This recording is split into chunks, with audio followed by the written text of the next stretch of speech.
सबसे पहले तो आप अपनी आंखें बंद करो। इस कहानी में कोई भी विजुअल्स यूज नहीं होगा, इसीलिए इस पूरी स्टोरी को आपको अपने दिमाग में खुद इमेजिन करना है। इस कहानी के कैरेक्टर आप और वो लड़की है जिसे आप पसंद करते हैं। यकीन मानो, जितना मजा आपको ये सब खुद इमेजिन करने में आएगा ना, उतना किसी वीडियो या विजुअल्स को देखकर कभी नहीं आ सकता।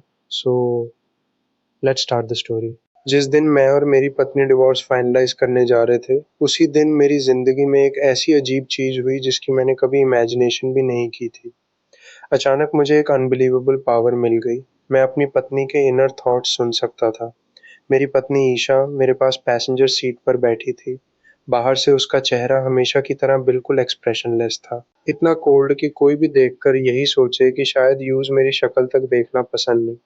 लेकिन उसके दिमाग के अंदर बिल्कुल उल्टा सीन चल रहा था। ईशा के इनर थॉट्स: हबी, प्लीज, मुझे डिवोर्स बिल्कुल नहीं चाहिए। क्या मैं अभी फेक मेडिकल इमरजेंसी कर दूं? अगर बोलूं मेरा टमी दर्द कर रहा है तो शायद काम बन जाए। हबी, प्लीज मुझे छोड़कर मत जाओ। मैं इतनी ब्यूटीफुल हूँ, मेरी फेयर स्किन, मेरी लंबी लेग्स और इतना परफेक्ट फेस। अगर किसी और ने मुझे देख लिया और मुझे अपना बना लिया तो वो मुझे कभी तुम्हारे पास वापस नहीं करेगा। फाइंडर्स, कीपर्स, ये सब सुनते ही स्टीयरिंग पकड़े हुए मेरे हाथ वही के वही रुक गए। मैंने सोचा, एक मिनट, मैंने अभी क्या सुना? कंफ्यूज होकर मैंने धीरे से रियर व्यू मिरर में देखा। मेरी पत्नी बिल्कुल शांत होकर विंडो के बाहर देख रही थी। उसके चेहरे पर एक भी एक्सप्रेशन नहीं था, जैसे वो मार्बल की बनी हुई कोई स्टैच्यू हो। मैंने सोचा, शायद मेरा दिमाग ही मेरे साथ गेम खेल रहा है, ये सिर्फ हलूसिनेशन होगा। खुद को कंफर्म करने के लिए मैंने धीरे से पूछा, अगर हम डिवोर्स कर लेते हैं तो तुम्हारी लाइफ पर कोई बड़ा इम्पैक्ट नहीं पड़ेगा ना? ईशा ने मेरी तरफ देखा तक नहीं, उसने बिल्कुल फ्लैट और ठंडी आवाज में जवाब दिया, मेरी लाइफ पर कोई खास इम्पैक्ट नहीं पड़ेगा। फिर उसने शांत आवाज में कहा, हमारे सोशल सर्कल में एक अनरिटन रूल है, वहाँ डिवोर्स ही जैसी कोई चीज नहीं होती, सिर्फ विडो होती है। लेकिन उसी पाल उसके इनर थॉट्स दोबारा मेरे कानों में गंजने लगे। ईशा के इनर थॉट्स: मुझे बस अपने हबी की कडल्स चाहिए, और फोरहेड किसेस भी। इस बार मुझे पूरा यकीन हो गया, ये हलूसिनेशन नहीं था। मैं सच में अपनी पत्नी के इनर थॉट्स सुन रहा था। उसके होंठ एक मिलीमीटर भी नहीं हिले थे। तभी ईशा ने मेरी तरफ देखा और बोली, आज मेरी तबीयत थोड़ी ठीक नहीं लग रही, क्या हम divorce papers next time sign कर सकते हैं? लेकिन उसके इनर थॉट्स एक्साइटमेंट से फैट रहे थे। ईशा के इनर थॉट्स: यस ईशा, तुमने फाइनली बोल ही दिया। हबी, प्लीज हाँ बोल दो। चलो घर वापस चलते हैं। मैं टांट्रम भी कर सकती हूँ, मैं क्यूट भी पहन सकती हूँ, मैं बॉसी भी पहन सकती हूँ और क्लिंगी भी। तुम्हें ब्लैक स्टॉकिंग्स पसंद है, व्हाइट नी हाइज या फिशनेट्स? बस एक बार बता दो तुम्हें क्या पसंद है, मैं तुम्हारे लिए सब कुछ पहन सकती हूँ। उसके ये नॉनस्टॉप इनर थॉट सुनकर मेरा सर दर्द करने लगा। लेकिन एक बात अब बिल्कुल क्लियर थी, ये सब उसके असली इमोशंस थे। काफी देर चुप रहने के बाद मैंने गहरी सांस ली और कहा, ठीक है, आज घर वापस चलते हैं। मेरी बात सुनते ही एक पाल के लिए ईशा की आंखें खुशी से चमक उठी, लेकिन अगले ही सेकंड उसने अपने इमोशंस कंट्रोल कर लिए और फिर से वही कोल्ड एक्सप्रेशन पहन लिया। ठीक है, जैसे तुम चाहो। बाहर से वो हमेशा की तरह बिल्कुल शांत थी, लेकिन उसके इनर थॉट्स इतनी जोर से खुशी मना रहे थे, जैसे उसने पूरी दुनिया जीत ली हो। घर वापस आते हुए पूरे रास्ते मेरी पत्नी बाहर से बिल्कुल नॉर्मल थी, लेकिन उसके इनर थॉट्स रुकने का नाम ही नहीं ले रहे थे। पूरे रास्ते वो अपने दिमाग में खुशी से गाने गा रही थी। कभी कोई अपबीट तूने हम करती, और कभी सिर्फ एक ही वर्ड बार बार रिपीट करती, ईशा के inner thoughts: hubby, hubby, hubby, hubby. उसकी ये एंडलेस प्लेलिस्ट सुनते सुनते मुझे एक बात समझ आ गई। शादी के 2 साल बाद भी मैं अपनी ही पत्नी को बिल्कुल नहीं समझ पाया था। मैंने सोचा, ये वही कोल्ड अनटचेबल प्रोफेसर है, या फिर कोई और? बाहर से इतनी सीरियस और अंदर से इतनी क्लिंगी। सच कहूं तो हमारी शादी एक तरह की फ्लैश मैरिज थी। शादी से पहले हम दोनों ने डिसाइड किया था कि पहले शादी करेंगे और बाद में धीरे धीरे एक दूसरे के लिए फीलिंग्स डेवलप करेंगे। लेकिन रियलिटी बिल्कुल अलग निकली। मैं अपनी कंपनी में बिजी रहता था और मेरी पत्नी अपनी यूनिवर्सिटी और रिसर्च में। उसके ऊपर से उसका कोल्ड पर्सनैलिटी, उसके पास जाकर बात करना भी मुश्किल लगता था। कभी कभी तो मुझे लगता था कि हम हस्बैंड वाइफ कम और एक ही घर में रहने वाले दो रूममेट्स ज्यादा हैं। 2 साल की शादी में हम अलग अलग रूम्स में सोते थे और हमारे बीच हमेशा एक अजीब सी डिस्टेंस बनी रहती थी। घर पहुंचने के बाद हम दोनों अंदर आए। जैसे हमेशा होता था, वैसे ही एक दूसरे से डिस्टेंस बनाकर। तब मेरी पत्नी बोली, मेरी तबीयत अभी भी ठीक नहीं लग रही, मैं अपने रूम में जाकर रेस्ट करती हूँ। ये कहकर वो सीढ़ियों की तरफ मुड़ गई, लेकिन उसके जाते ही उसके इनर थॉट्स फिर मेरे कानों में गूंजने लगे। ईशा के इनर थॉट्स, मुझे अभी इंटरनेट पर सर्च करना होगा, how to make your husband fall in love with you. Oh right, मुझे अपने थाई हाई स्टॉकिंग्स भी निकालने होंगे।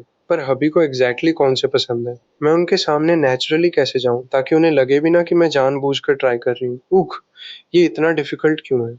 वैसे हबी को उन कोल्ड और एरोगेंट लड़कियों में क्या पसंद आता है, एक आइस क्वीन को पसंद कर सकते हैं लेकिन मुझे नहीं। उसकी ये बात सुनते ही मैं वही खड़ा रह गया। मैंने सोचा, एक मिनट, किसने बोला कि मुझे कोल्ड गर्ल्स पसंद है, ये किसने उसके दिमाग में भर दिया। सच कहूँ, उसके बाहर वाले पर्सनैलिटी और अंदर वाले पर्सनैलिटी का डिफरेंस देखकर मेरी क्यूरियोसिटी और भी बढ़ गई थी। सबसे बड़ी बात, उसके इनर थॉट्स सुनकर कहीं से भी नहीं लग रहा था कि उसके दिल में मेरे लिए फीलिंग्स नहीं है।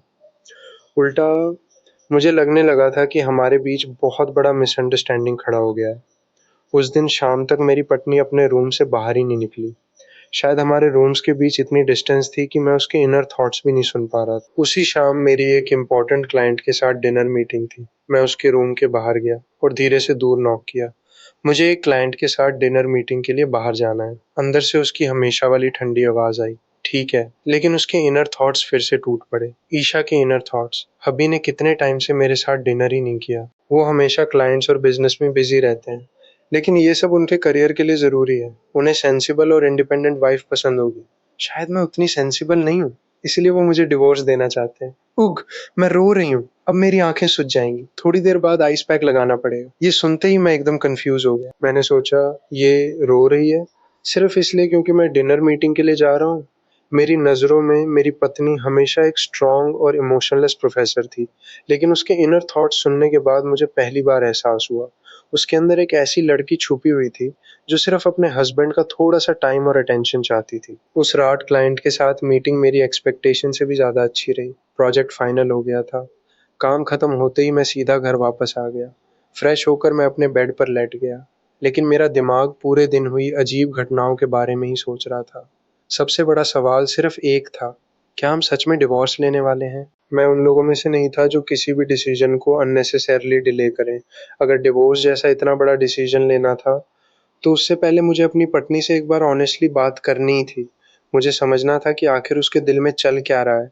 मैं अभी ये सब सोच ही रहा था कि तभी मेरे रूम का दूर धीरे से नॉक हुआ। मैंने कहा, अंदर आ जाओ। दूर खुला और मेरी पत्नी धीरे धीरे रूम के अंदर आई। शायद वो अभी अभी शावर लेकर निकली थी। उसके लंबे गीले बाल उसकी पीठ पर बिखर रहे थे। उसकी आंखें हमेशा की तरह सीरियस थी, लेकिन आज उनमें एक अजीब सी शर्म और नर्वसनेस भी दिख रही थी।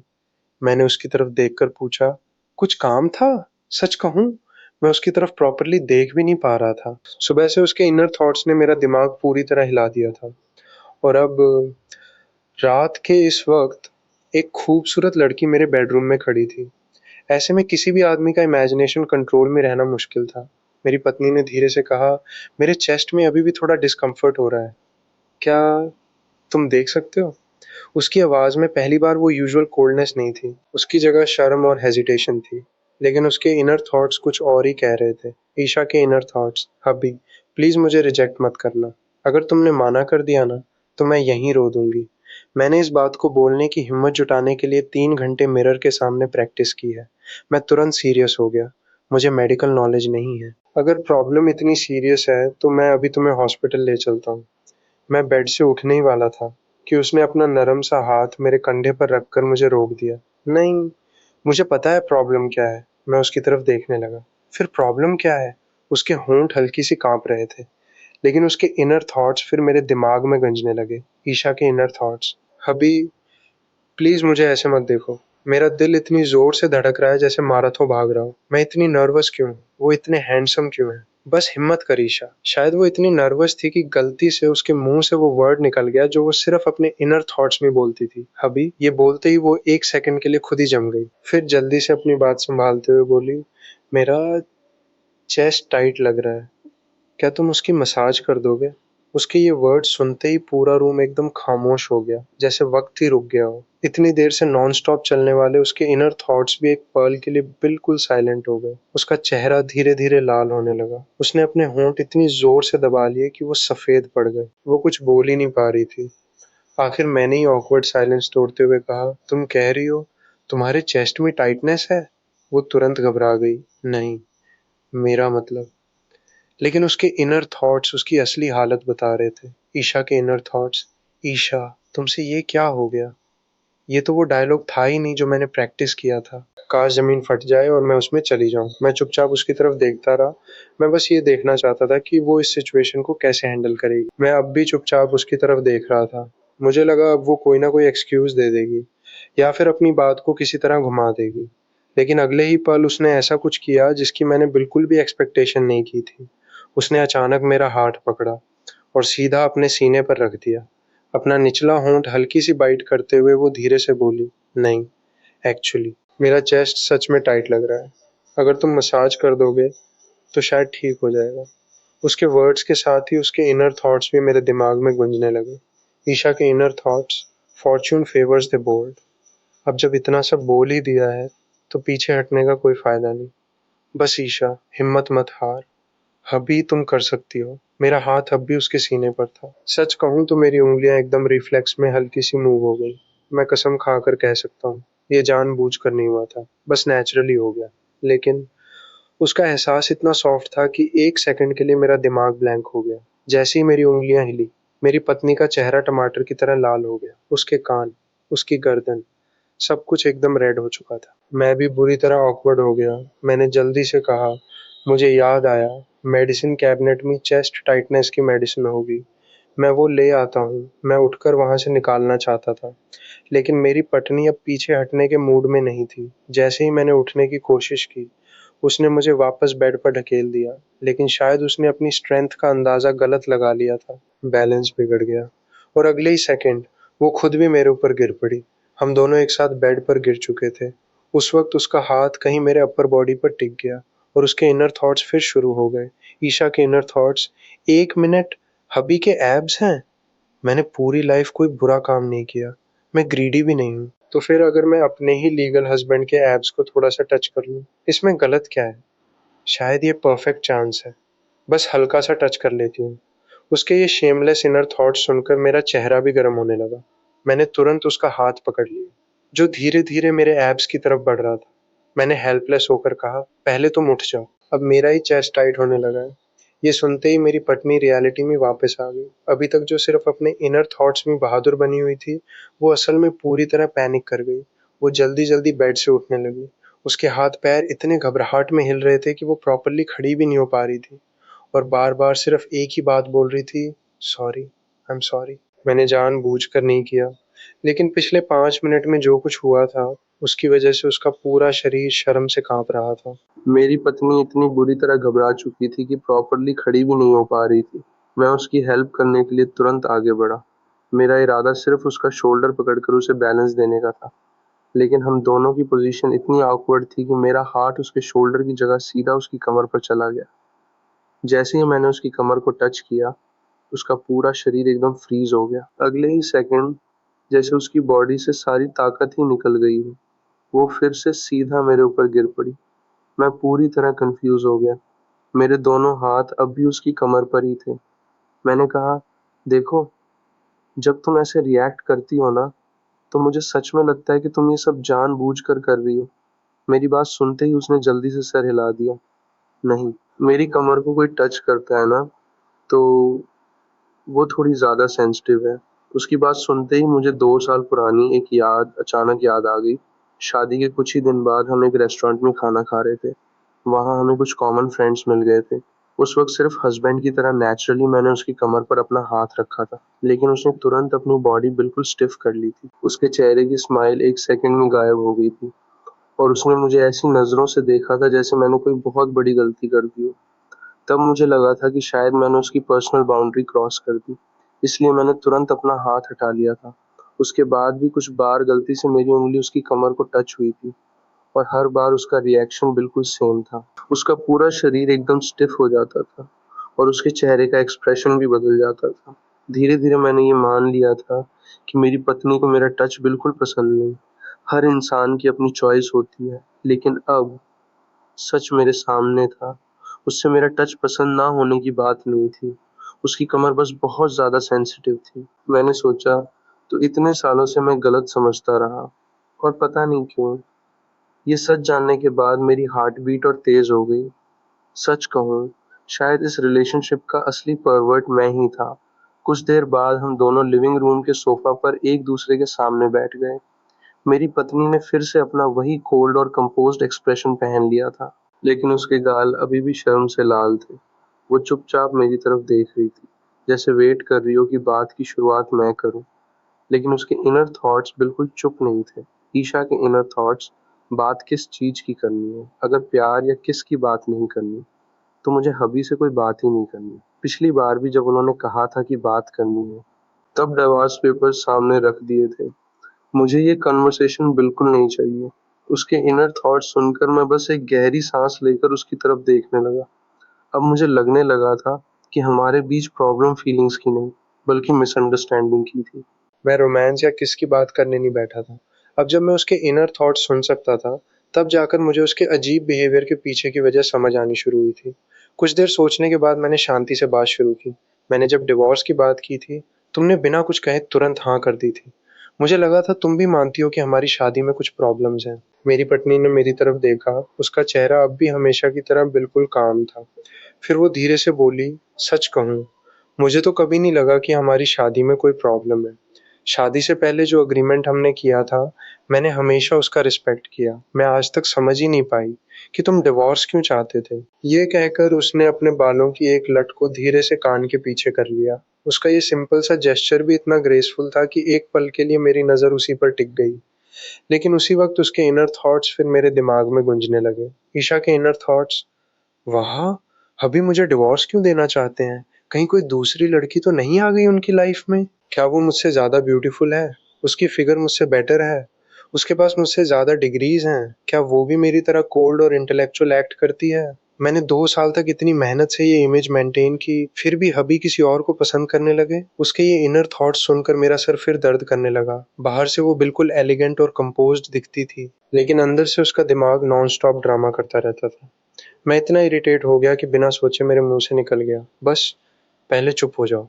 अगले ही सेकंड पूरा रूम एकदम साइलेंट हो गया। तब मुझे रियलाइज हुआ, ये बात मैंने सिर्फ अपने दिमाग में नहीं सोची थी, मैंने सच में जोर से बोल दी थी। मेरी पत्नी ने हैरानी से मेरी तरफ देखा। उसकी आंखों में हल्का सा दुख आ गया। वो धीरे से बोली, मैंने कुछ कहा ही नहीं। उसके वर्ड्स खत्म होते ही उसके इनर थॉट्स दोबारा शुरू हो गए। ईशा के इनर थॉट्स, अभी आज इतने गुस्से में क्यों हैं? लेकिन गुस्से में भी कितने हैंडसम लग रहे हैं। मेरा तो मन कर रहा है उनके सामने घुटनों पर बैठ जाऊं, बस उनकी बात मानता रहूं। हे भगवान! ईशा, तुम्हारे दिमाग में चल क्या रहा है? ये सुनते ही मैं बिल्कुल ब्लैंक हो गया। मैंने सोचा, ये किस टाइप की इमेजिनेशन कर रही है? जिस प्रोफेसर को मैं 2 साल से परफेक्ट, एलिगेंट और अनटचेबल वुमन समझता था, उसकी इमेज मेरी आंखों के सामने धीरे-धीरे टूट रही थी और उसकी जगह एक बिल्कुल अलग ईशा सामने आ रही थी। एक ऐसी लड़की जो बाहर से आइस क्वीन थी, लेकिन अंदर से सिर्फ अपने हस्बैंड से बेइंतहा प्यार करती थी। मेरी पत्नी मेरी तरफ देख रही थी। शायद वो भी समझ नहीं पा रही थी कि आज मैं इतना अजीब बिहेव क्यों कर रहा हूँ। उसके इनर थॉट्स अब भी रुकने का नाम नहीं ले रहे थे। ईशा के इनर थॉट्स, कहीं मैंने आज कुछ ज्यादा ही जल्दी कर दी? या हबी को मेरी असली पर्सनैलिटी का पता चल गया? नहीं, ऐसा कैसे हो सकता है? आखिर मैंने गहरी सांस ली और सीधे मुद्दे पर आ गया। सबसे पहले एक बात क्लियर कर देता हूँ, मेरी लाइफ में कोई दूसरी लड़की नहीं है। मैं डाइवोर्स इसलिए नहीं चाहता था। मैंने सिर्फ वही फॉलो किया था जो हमने शादी से पहले डिसाइड किया था। हमने कहा था कि अगर कुछ सालों बाद भी हमारे बीच फीलिंग्स डेवलप ना हुई या हम दोनों में से किसी को कोई और पसंद आ गया, तो हम पीसफुली डिवोर्स ले लेंगे। मैंने जब डिवोर्स की बात की थी, तुमने बिना किसी हेजिटेशन के तुरंत हाँ कर दी। इसलिए मुझे लगा, शायद तुम्हारे दिल में मेरे लिए कभी फीलिंग्स थी ही नहीं। मैं एक पल के लिए रुका। फिर मैंने उसकी आंखों में देखते हुए पूछा, और एक बात, मैंने सुना था कि तुम्हारे दिल में पहले से ही किसी सीनियर के लिए फीलिंग्स थी। क्या ये बात सच है? मेरी बात सुनते ही मेरी पत्नी का एक्सप्रेशन पहली बार बदल गया। उसका चेहरा पहले से भी ज्यादा सीरियस हो गया, लेकिन उसके इनर थॉट्स उसकी असली हालत बता रहे थे। ईशा के इनर थॉट्स, तो इसका मतलब हबी को लगता है मेरे दिल में कोई और है, या फिर उन्हें लगता है कि मुझे उनसे कभी प्यार ही नहीं हुआ? क्या इतने सालों से सिर्फ मैं ही उनसे प्यार करती रही? क्या मेरी फीलिंग सिर्फ वन साइडेड थी? मैं तो सच में कितनी पैथेटिक हूँ। मैं उसकी आंखों में देखते हुए बोला, मेरे दिल में कोई और नहीं है। पिछले 2 साल मैं सिर्फ अपनी कंपनी बनाने में बिजी था। मुझे लगा था इतनी बोरिंग मैरिड लाइफ से तुम भी थक चुकी होगी। तुमने डिवोर्स के लिए भी बिना कुछ कहे हाँ कर दी थी, इसलिए मैंने कभी और कुछ सोचा ही नहीं। वैसे भी मैंने सुना था कि स्कूल के टाइम से ही तुम किसी सीनियर को पसंद करती थी। जैसे ही मैंने ये बात कही, मेरी पत्नी का पूरा चेहरा शर्म से लाल हो गया। उसके कान, उसकी गर्दन, सब कुछ एकदम पिंक हो चुका था। उसका रिएक्शन देखकर मेरे दिल में जो छोटी सी उम्मीद पैदा हुई थी, वो भी धीरे धीरे खत्म होने लगी। मैंने सोचा, इतना ब्लश कर रही है, मतलब वो सीनियर आज भी उसके दिल में है। मैंने धीरे से नजर झुका ली। अगर तुम्हारे दिल में सच में कोई और है, तो सिर्फ फॉर्मेलिटी के लिए शादी को कंटिन्यू करने का कोई मतलब नहीं। मैं ये कभी एक्सेप्ट नहीं कर सकता कि मेरी पत्नी किसी और से प्यार करे और मेरे साथ रहे। मेरी बात सुनते ही मेरी पत्नी एकदम शॉक्ड रह गई। उसके इनर थॉट्स फिर जोर जोर से गूंजने लगे। ईशा के इनर थॉट्स, हबी, जिस सीनियर की बात तुम कर रहे हो वो कोई और नहीं, खुद तुम ही हो। बस अब मुझे सब सच बता देना चाहिए, लेकिन मैं इतनी शर्मिली क्यों हूँ? क्या अब कन्फेस करना सही रहेगा? उफ, मुझे आज और अच्छे कपड़े पहनकर आने चाहिए थे। उसके इनर थॉट सुनते ही मैं एकदम कंफ्यूज हो गया। मैंने सोचा, क्या जिस सीनियर की बात हो रही है वो मैं हूँ? मैं अभी भी उसके इनर थॉट्स के बारे में सोच ही रहा था कि तभी मेरी पत्नी अचानक सोफा से उठकर खड़ी हो गई। उसने गहरी सांस ली और मेरी तरफ देखते हुए बोली, जब तुमने पहली बार डिवोर्स की बात की थी, ऐसा नहीं था कि मुझे कोई फर्क नहीं पड़ा। उस दिन यूनिवर्सिटी लैब में एक एक्सपेरिमेंट के साथ इमरजेंसी हो गई थी। मुझे तुरंत वापस जाना पड़ा था, इसलिए मैं उस वक्त कुछ कह ही नहीं पाई। फिर वो एक पल के लिए रुकी। और जिस सीनियर की तुम बात कर रहे हो, वो सब बहुत पुरानी बात है। ये बोलते वक्त उसके हाथ हल्की सी कांप रहे थे। वो क्लियरली नर्वस थी। फिर उसने धीरे से कहा, आज मेरी तबीयत भी ठीक नहीं है। मुझे लगता है हमें ये बात किसी और दिन आराम से करनी चाहिए। तुम्हारा क्या ख्याल है? हम बाद में प्रॉपरली बात करेंगे। बाहर से वो हमेशा की तरह बिल्कुल काम और कंपोज्ड लग रही थी, लेकिन उसके इनर थॉट्स में तो अलग ही तूफान चल रहा था। ईशा के इनर थॉट्स, नहीं, मैं आज कन्फेस नहीं कर सकती। मेरा मेकअप भी परफेक्ट नहीं है। मेरी इमेज भी आज पूरी तरह खराब हो चुकी है। मुझे पहले सब कुछ प्रिपेयर करना होगा। उसके इनर थॉट्स सुनकर मुझे हंसी भी आ रही थी और उसकी टेंशन भी समझ आ रही थी। सच कहूँ, कभी कभी लड़कियां खुद ही अपने ऊपर इतना प्रेशर ले लेती हैं जिसकी शायद कोई ज़रूरत भी नहीं होती। वैसे भी मुझे भी इस पूरे सिचुएशन को समझने के लिए थोड़ा टाइम चाहिए था। एक बात अब ऑलमोस्ट क्लियर हो चुकी थी। जिस सीनियर को मेरी पत्नी इतने सालों से पसंद करती थी, शायद वो मैं ही था। बस मुझे अभी तक याद नहीं आ रहा था कि हम पहली बार कब मिले थे। मैंने धीरे से सर हिला दिया। ठीक है, 3 दिन बाद बात करते हैं। कल मुझे बिजनेस ट्रिप के लिए बाहर जाना है। मेरी बात सुनते ही उसने सिर्फ हल्का सा सर हिला दिया। फिर उसने अपनी शर्ट का कोना पकड़ते हुए धीरे से कहा, मैं अपने रूम में जा रही हूँ। Good night.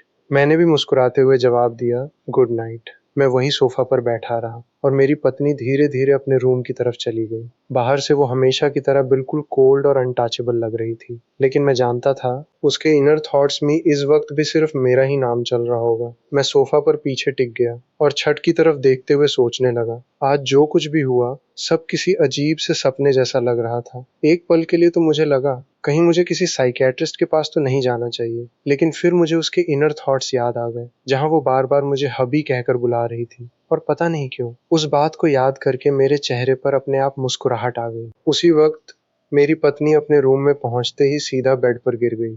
शर्म के मारे उसका पूरा चेहरा लाल हो चुका था। वो बेड पर इधर उधर लौटने लगी और सामने पड़ा बड़ा सा टेडी बेयर जोर से गले लगा लिया।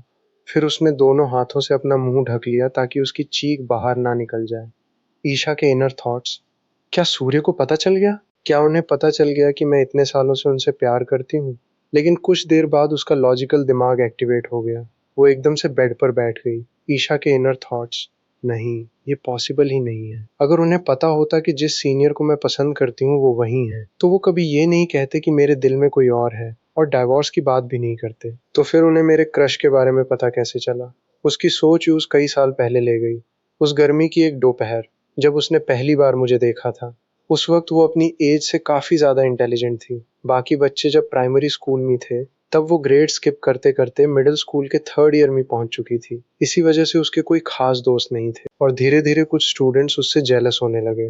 एक दिन स्कूल से घर लौटते वक्त कुछ बदमाश लड़कों ने उसे एक सुनसान गली में घेर लिया। वो उसे परेशान करने ही वाले थे कि तभी वहां से गुजरता हुआ एक लड़का उनके सामने आ गया। उसने बिना डरे उन सब पर चिल्लाते हुए कहा, शर्म नहीं आती, एक छोटी सी लड़की को तंग कर रहे हो? उसकी दांत सुनकर वो लड़के वहां से भाग गए। फिर वो लड़का मेरी पत्नी की तरफ मुड़कर बोला, तुम्हारे पास स्मार्ट वॉच या फोन है, घर वालों को कॉल कर सकती हो? मेरी पत्नी उसकी बात सुनकर कुछ पल के लिए चुप रह गई। उसने अपनी स्कूल यूनिफॉर्म की तरफ देखा। वो मिडिल स्कूल के थर्ड ईयर में थी। फिर भी उस लड़के ने उसे एक छोटी बच्ची समझ लिया था। तभी उस लड़के के कुछ दोस्त गाली के बाहर से चिल्लाए, सूर्य क्या कर रहा है, चल बास्केटबॉल खेलने चलते हैं। मैंने उन्हें जवाब दिया, तुम लोग चलो, मैं बस इस लॉस्ट किड को पुलिस स्टेशन छोड़कर आता हूँ। ये सुनते ही मेरी पत्नी ने पहली बार मेरा नाम याद कर लिया, सूर्य। उस दिन वो चुपचाप मेरे साथ पुलिस स्टेशन तक गई। थोड़ी देर बाद उसके पेरेंट्स भी वहां पहुंच गए।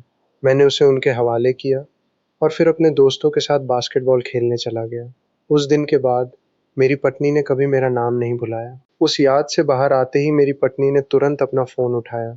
उसने अपनी सबसे क्लोज दोस्त मिया को मैसेज भेजा, ईशा, मिया, तुमने तो कहा था कि सूर्य को सिर्फ कोल्ड, क्वाइट और इंटेलेक्चुअल टाइप की लड़कियां पसंद हैं। मैंने 2 साल तक बिल्कुल वैसे ही बिहेव किया, फिर भी वो मुझे प्यार क्यों नहीं करते? अब तो वो मुझसे डिवोर्स भी लेना चाहते हैं। दूसरी तरफ मिया ने मैसेज देखते ही तुरंत रिप्लाई किया, मिया, हॉनेस्टली मुझे तो तुम्हारी असली क्लिंगी पर्सनैलिटी ज्यादा क्यूट लगती है। वैसे बताओ, आज डिवोर्स पेपर्स साइन हुए या नहीं? ईशा, नहीं। मैं पैनिक कर गई। मैंने तबीयत खराब होने का बहाना बना दिया और हम दोनों घर वापस आ गए। थोड़ी देर रुककर उसने एक और मैसेज भेजा, ईशा, पता नहीं मुझे क्या हो गया था। मैंने उन्हें सिड्यूस करने की भी कोशिश की और जैसे तुम देख ही सकती हो, मैं अभी भी अपने ठंडे और अकेले बेड पर लेटी हुई तुमसे चैट कर रही हूँ। मतलब मैं बुरी तरह फेल हो गई। ये पढ़कर मिया भी कुछ पाल के लिए शॉक में चली गई। फिर उसने रिप्लाई किया, मिया, या तो सूर्य को कोई प्रॉब्लम है या फिर तुम इनफ सेक्सी नहीं लग रही थी। अदरवाइज कोई भी स्ट्रेट आदमी तुम्हें रिजेक्ट नहीं करेगा। वैसे ये इन्फॉर्मेशन मुझे सूर्य के बेस्ट फ्रेंड जैक ने दी थी। उसने ही बताया था कि सूर्य को किस टाइप की लड़कियां पसंद है, इसलिए मुझे लगा था कि ये इन्फॉर्मेशन बिल्कुल सही होगी। मेरी पत्नी ने एक लंबी सांस ली। उसके बाद उसने मिया को एक और मैसेज भेजा, ईशा, आज उन्होंने मुझसे पूछा कि क्या मैं अभी भी किसी सीनियर को पसंद करती हूँ। उन्होंने कहा कि वो अपनी वाइफ के दिल में किसी और आदमी को बर्दाश्त नहीं कर सकते, इसलिए वो डिवोर्स लेना चाहते हैं। लेकिन वो समझ ही नहीं रहे, मेरे दिल में कोई और नहीं है। मैं बचपन से सिर्फ उन्हीं से प्यार करती हूँ। ये मैसेज पढ़कर मिया ने तुरंत रिप्लाई किया, मिया, ये मिसअंडरस्टैंडिंग तो किसी रोमांस नॉवल से भी ज्यादा डेंजरस हो गई है। अब और एक्टिंग मत करो। जब सूर्य बिजनेस ट्रिप से वापस आए तब उन्हें सब कुछ हॉनेस्टली बता देना। मेरी पत्नी ने फोन को जोर से पकड़ लिया। उसके इनर थॉट्स धीरे से गंजने लगे। ईशा के इनर थॉट्स, हाँ, अब और एक्टिंग नहीं। वैसे भी आज रात में उनके सामने खुद को ऑलमोस्ट एक्सपोज कर ही चुकी हूँ। इस बार जब वो बिजनेस ट्रिप से लौटेंगे मैं उन्हें सब सच बता दूंगी, चाहे जो भी हो। अगली सुबह मेरी फ्लाइट काफी जल्दी थी। मैं तैयार होकर रूम से बाहर निकला ही था कि मेरी नजर डाइनिंग टेबल पर पड़ी। मेरी पत्नी पहले से ही वहां मौजूद थी। उसने ब्रेकफास्ट बनाकर टेबल पर लगा दिया था, फ्रेश टोस्ट और गर्म दूध। मेरे कदमों की आहट सुनकर उसने मेरी तरफ देखा। हल्की सी स्माइल के साथ वो बोली, गुड मॉर्निंग, मैंने ब्रेकफास्ट बना दिया है, साथ में खाओगे? बाहर से उसका ग्रीटिंग बिल्कुल नॉर्मल था, जैसे वो हमेशा बिहेव करती थी। लेकिन अब मैं उसके इनर थॉट्स भी सुन सकता था और इस वक्त उसका दिमाग पूरी तरह आउट ऑफ कंट्रोल था। ईशा के इनर थॉट्स, अभी ब्लैक शर्ट में कितने हैंडसम लग रहे हैं। मेरी तो हार्ट बीट ही कंट्रोल में नहीं है। मुझे तो बस उन्हें देखते ही रहना है। एक मिनट, वो मुझे इतनी देर से देख क्यों रहे हैं? कुछ बोलो ईशा, नहीं तो तुम सच में उन्हें देखते देखते ड्रूल कर दोगी। उसके इनर थॉट्स सुनकर मेरे चेहरे पर हल्की सी स्माइल आ गई। मैं चेयर पर बैठते हुए बोला, गुड मॉर्निंग, ब्रेकफास्ट बनाने के लिए थैंक यू। मेरी बात सुनते ही उसके इनर थॉट्स फिर शुरू हो गए। ईशा के इनर थॉट्स, हबी ने मेरी तारीफ की, आज का दिन ऑलरेडी सक्सेसफुल हो गया, क्या वो आज मुझे थोड़ा और नोटिस करेंगे? मैं उसकी तरफ देखते हुए बस मुस्कुराया। अब मुझे समझ आ रहा था कि मेरी पत्नी बाहर से जितनी शांत दिखती है, अंदर से उतनी ही एक्सप्रेसिव है। पहले जब वो फिशनेट्स और स्टॉकिंग्स वाली बातें अपने इनर थॉट्स में कर रही थी, मुझे लगा था वो बस इमेजिनेशन कर रही है। लेकिन अब उसके हर इनर थॉट से एक ही बात क्लियर हो रही थी, वो सच में मुझसे बहुत प्यार करती थी। हम दोनों बाहर से बिल्कुल खामोशी में ब्रेकफास्ट कर रहे थे, लेकिन मेरे लिए ये ब्रेकफास्ट बिल्कुल साइलेंट नहीं था। मेरे दिमाग में उसके इनर थॉट्स नॉन स्टॉप चल रहे थे और सच कहूँ, सुबह की शुरुआत इतनी इंटरेस्टिंग पहले कभी नहीं हुई थी। ब्रेकफास्ट खत्म होने के बाद मैंने अपना सूटकेस उठाया। मैं दूर की तरफ बढ़ा और धीरे से बोला, मैं निकलता हूँ। ये सुनते ही मेरी पत्नी, जो बाहर से बिल्कुल शांत खड़ी थी, अंदर ही अंदर टूट गई। ईशा के इनर थॉट्स, नहीं, हबी फिर से बिजनेस ट्रिप पर जा रहे हैं। मैं 3 दिन तक उन्हें कैसे नहीं देखूंगी। मैं तो लोनलीनेस से ही मर जाऊंगी। लेकिन बाहर से उसने सिर्फ हल्का सा सर हिलाकर कहा, सेफ ट्रिप। मैं दरवाजा खोलने ही वाला था कि अचानक उसकी आवाज आई, रुको, तुम्हारी टाई थोड़ी टेढ़ी हो गई है, इधर आओ, मैं ठीक कर देती हूँ। लेकिन उसके इनर थॉट्स कुछ और ही कह रहे थे। ईशा के इनर थॉट्स, हबी प्लीज मत जाओ, मुझे मजबूर मत करो कि मैं तुम्हें पकड़कर वापस बेडरूम में ले जाऊं। तुम्हें पता भी है तुम कितने प्रेशियस हो, मैं तुम्हें ऐसे कैसे जाने दूं। सच तो ये था कि मेरी टाई बिल्कुल ठीक थी। वैसे भी मैं कैब में बैठते ही इसे निकालने वाला था। लेकिन उसके इनर थॉट्स सुनने के बाद मैंने दरवाजे से हाथ हटा लिया। मैं उसकी तरफ मुड़कर हल्का सा मुस्कुराया। अच्छा, फिर मेरी हेल्प कर दो, मैं दोबारा मिरर के पास नहीं जाना चाहता। मेरी बात सुनते ही उसकी आंखों में खुशी साफ दिखने लगी, लेकिन उसने तुरंत अपने इमोशंस छुपा लिए। ठीक है, वो धीरे धीरे मेरे पास आई। हम दोनों के बीच बस कुछ ही इंचेस का फासला रह गया। उसने दोनों हाथों से मेरी टाई ठीक करनी शुरू कर दी। उसकी उंगलियां बार बार मेरी शर्ट को टच कर रही थी और उसके इनर थॉट्स फिर मेरे कानों में गूंजने लगे। ईशा के इनर थॉट्स, दूसरी लड़कियों को तो गुड बाय हग मिलता है, गुड बाय किस भी मिलता है, और मुझे देखो, मुझे बस टाई ठीक करने का बहाना बनाना पड़ रहा है। चलो, कोई बात नहीं, मेरे हबी दुनिया के सबसे हैंडसम है। सिर्फ इतना पास खड़े रहना भी मेरे लिए इनफ है। मैं इतनी पास से उसका चेहरा देख रहा था, उसकी आंखों में जो प्यार था, अब उसे इग्नोर करना मेरे लिए नामुमकिन था। टाई ठीक करने के बाद उसने धीरे से अपने हाथ पीछे कर लिए, लेकिन उसके इनर थॉट्स फिर से चीखने लगे। ईशा के इनर थॉट्स, हबी बस एक किस दे दो, प्लीज, एक छोटा सा गुड बाय किस। लेकिन बाहर से उसने बिल्कुल शांत आवाज में सिर्फ इतना कहा, हो गया, ठीक है। मैंने उसकी तरफ देखकर हल्की सी स्माइल दी। मैंने सोचा, 3 दिन बाद जब मैं वापस आऊंगा, सबसे पहले हमारे बीच के सारे मिसअंडरस्टैंडिंग्स खत्म करूंगा। ये आइस क्वीन बनने का नाटक अब और नहीं चलेगा। ये सोचते हुए मैं घर से बाहर निकल गया। लेकिन अजीब बात ये थी, मैं अभी घर से कुछ ही दूर निकला था और मुझे पहले से ही उसकी याद आने लगी थी। पता ही नहीं चला कब मैं एयरपोर्ट पहुंच गया। इस बिजनेस ट्रिप पर मेरे साथ मेरा बेस्ट फ्रेंड जैक भी था। हमें एक फेमस स्क्रीन राइटर से मिलना था। अगर ये मीटिंग सक्सेसफुल हो जाती तो हमारी कंपनी को इंडस्ट्री के और भी बड़े लोगों के साथ काम करने का मौका मिल सकता था। पिछले कुछ सालों में मेरी छोटी सी स्टूडियो कंपनी काफी ग्रो कर चुकी थी। हमने कई टैलेंटेड कॉमिक आर्टिस्ट को साइन किया था और हमारे ओरिजिनल प्रोजेक्ट्स भी अच्छा परफॉर्म कर रहे थे। एयरपोर्ट पर जैक पहले से कॉफी लेकर मेरा वेट कर रहा था। जैसे ही उसने मुझे देखा, हंसते हुए बोला, ब्रो, आज तो तुम्हारा डाइवोर्स होने वाला था, फिर तुम इतने खुश क्यों लग रहे हो। रुको, कहीं तुम दोनों ने डाइवोर्स कैंसिल तो नहीं कर दिया। मैंने उसकी तरफ देखकर हल्का सा स्माइल किया। तुम्हें ये बात इतनी जल्दी कैसे पता चल गई। ये सुनते ही जैक थोड़ा ऑकवर्ड हो गया। असल में वो अभी भी सीक्रेटली मिया के कांटेक्ट में था। दोनों का ब्रेकअप काफी पहले हो चुका था, इसलिए वो ये बात मुझे बताना नहीं चाहता था। उसने जल्दी से टॉपिक चेंज कर दिया। वैसे ब्रो, तुम्हारी वाइफ इतनी ब्यूटीफुल है, अगर तुमने डिवोर्स दे दिया ना, तो लाइन लग जाएगी उससे प्रपोज करने वालों की। सच में इतनी परफेक्ट वाइफ को छोड़ दोगे। उसकी बात सुनकर मैं वहीं रुक गया। मैं बिना कुछ बोले बस उसकी आंखों में देखने लगा। मेरी सीरियस लुक देखकर वो घबरा गया। क्या हुआ, ऐसे क्यों देख रहा है, मैंने धीरे से पूछा। मुझे लग रहा है, ओह, तुम मेरी वाइफ की रिलेशनशिप स्टेटस में कुछ ज्यादा ही इंटरेस्ट ले रहे हो। ये सुनते ही जैक ने तुरंत दोनों हाथ ऊपर कर दिए। अबे नहीं, मुझे कोई और पसंद है, मैं बस नॉर्मल बात कर रहा था। फिर मैंने उससे सीधा सवाल पूछा, वैसे तुम्हें किसने बताया था कि मेरी पत्नी के दिल में किसी सीनियर के लिए फीलिंग्स हैं। ये सुनते ही जैक का चेहरा बदल गया। उसने हैरानी से पूछा, क्या मिया ने तुम्हें बता दिया। मैं चुपचाप उसकी तरफ देखता रहा। अब मुझे धीरे धीरे समझ आ रहा था कि मेरी पत्नी के सारे मिसअंडरस्टैंडिंग्स के पीछे शायद ये आदमी ही जिम्मेदार था। जैक ने ऑकवर्ड हंसी के साथ कहा, ब्रो, गुस्सा मत होना। हाँ, मिया से मेरी कभी कभी बात हो जाती है, लेकिन हम सिर्फ नॉर्मल बात करते हैं। मैंने सीधा उसकी आंखों में देखते हुए पूछा, तो फिर बताओ, तुम दोनों के बीच मेरी और मेरी पत्नी की क्या बातें होती थी। मेरी बात सुनते ही मुझे अचानक मेरी पत्नी के इनर थॉट्स याद आ गए, जहां वो बार बार कह रही थी कि मुझे सिर्फ कोल्ड और इंटेलेक्चुअल टाइप की लड़कियां पसंद हैं। मैं आज तक खुद नहीं जानता था कि मेरी कोई ऐसी प्रेफरेंस भी है। सच तो ये था, मुझे ऐसी लड़कियां बिल्कुल पसंद नहीं थी। एलिगेंट और सीरियस वुमेन। मेरी माँ और मेरी बड़ी बहन भी वैसे ही थी। मुझे बिल्कुल भी उन जैसी पार्टनर नहीं चाहिए थी। मैं जैक की तरफ देखते हुए बोला, एक बात बता, तुमने मेरी पत्नी को ये किसने बोला कि मुझे कोल्ड और इंटेलेक्चुअल लड़कियां पसंद हैं? मेरी बात सुनते ही जैक एकदम नर्वस हो गया। उसने जल्दी से कहा, ब्रो, मैंने बस तुम्हारी प्रेफरेंस बताई थी। मिया ने पूछा था। मुझे लगा मेरी हेल्प से तुम दोनों और क्लोज हो जाओगे। No wonder. मैंने धीरे से सर हिला दिया। अब मुझे समझ आ गया था कि शादी के शुरू में मेरी पत्नी इतनी कोल्ड नहीं थी। ब्लाइंड डेट्स के वक्त वो कम बोलती जरूर थी, लेकिन स्माइल बहुत करती थी, और उसकी स्माइल सच में बहुत खूबसूरत थी। लेकिन मैरिज रजिस्ट्रेशन के बाद उसने अचानक स्माइल करना ही छोड़ दिया। वो धीरे धीरे बिल्कुल आइस क्वीन बन गई। उसके बाद उसकी सेंसिटिव वेस्ट वाली मिसअंडरस्टैंडिंग भी हो गई, और मैंने ये मान लिया कि उसे मेरा टच पसंद ही नहीं। अब समझ आ रहा था ये सब एक के बाद एक मिसअंडरस्टैंडिंग्स का रिजल्ट था। मैंने गहरी सांस लेते हुए जैक से कहा, बाकी लोगों के बेस्ट फ्रेंड उनकी लव लाइफ बना देते हैं, और एक तुम हो जो मेरी शादी ऑलमोस्ट टुड़वा ही चुके थे। जैक शर्मिंदा होकर सर खुजाने लगा। सॉरी ब्रो, मैंने सच में अच्छा ही सोचा था। मैंने उससे फिर पूछा, अब डिटेल में बता, तुमने एग्जैक्टली क्या बोला था? जैक ने बिना सोचे जवाब दिया, मैंने बस इतना कहा था कि तुम्हें एलिगेंट, इंटेलिजेंट और थोड़ी अनअप्रोचेबल टाइप की लड़कियां पसंद हैं। ये सुनते ही मैंने उससे घूर कर देखा।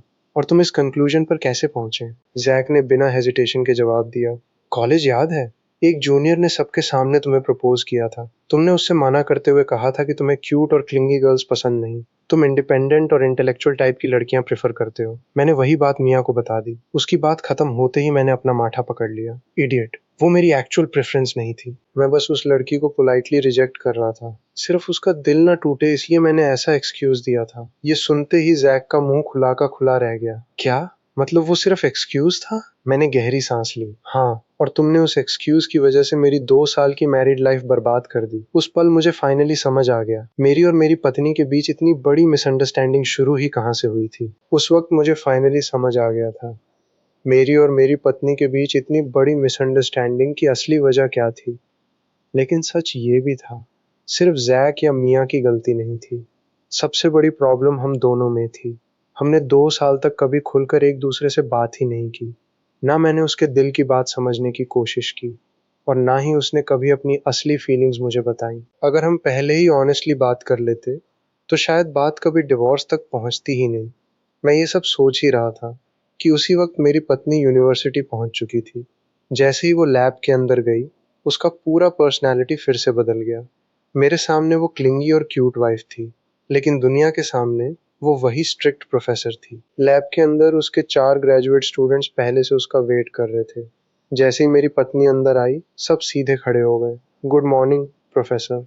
मेरी पत्नी ने बस हल्का सा सर हिलाकर जवाब दिया, गुड मॉर्निंग। उसका चेहरा फिर से बिल्कुल एक्सप्रेशनलेस हो चुका था। उसने सीधा काम की बात शुरू कर दी। कल जो एक्सपेरिमेंटल डेटा सबमिट किया था, आज उसकी मेथोडोलॉजी एक्सप्लेन करो। उसकी आवाज में ना कोई इमोशन था, ना कोई सॉफ्टनेस। स्टूडेंट्स तुरंत सीरियस हो गए। किसी की हिम्मत नहीं थी कि उसके सामने मजाक भी कर सके। ये वही इमेज थी जो पूरी यूनिवर्सिटी जानती थी, एक ब्रिलियंट, कोल्ड और अनटचेबल प्रोफेसर। लेकिन मुझे सच पता चल चुका था, इस ठंडे चेहरे के पीछे एक ऐसी लड़की छुपी थी जो बस अपने हबी के एक हग और एक छोटे से किस के लिए तरस रही थी।